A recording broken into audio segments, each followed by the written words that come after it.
Ladies and gentlemen, this is internet personality Vangelus.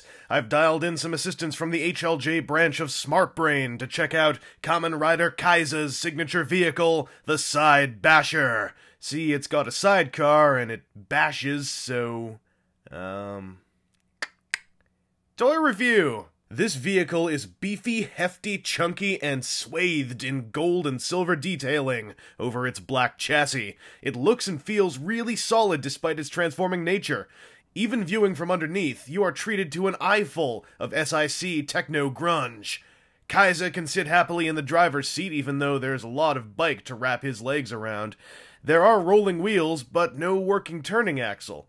Perhaps it's representative of Kusaka's tunnel vision and intense fixation, or it's a side effect of the machine's transformation.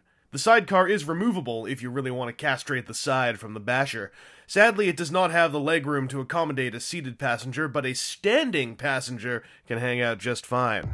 Unless you've got a watchmaker's dexterity, you'll have to get Kaiza and any passengers off of the Side Basher before tearing it down into its component pieces for transformation.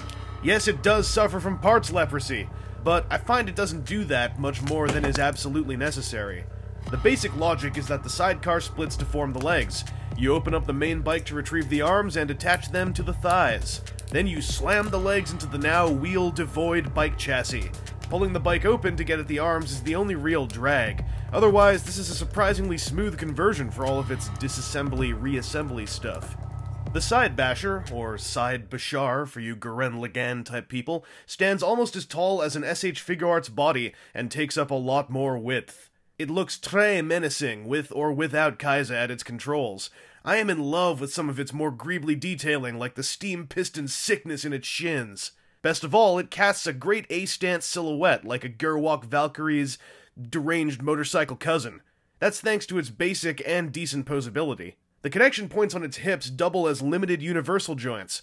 Thanks to the transformation, there are a lot of bends in the legs that can be individually straightened out, but sadly the ankles are locked unless you remove their inner stabilizer feet, preventing the Side Basher from utilizing its inverse knees. The arms are also on pseudo-universal shoulders. There is a strange quirk in that they must be rotated outwards to provide clearance for swinging forward and backward. Also, as they are fused to the thighs, any leg movement affects the location of the quote-unquote shoulder. On the bright side, the four claws on the gripping hand can be swung around on their transformation swivels, so he can pinch people. The Side Basher is one of the most expensive SIC Kiwami Tamashii releases, clocking in at around 30 to 40 bucks. The fact that it parts forms may be a put-off at that price, but I feel its use of the technique for aesthetics' sake, combined with how logical and simple the transformation remains, justifies that eccentricity. Especially when one realizes that none of its components are devoted to a single mode. There's a cool feeling when you pull it out of the package and realize you only have to worry about the Side Basher itself.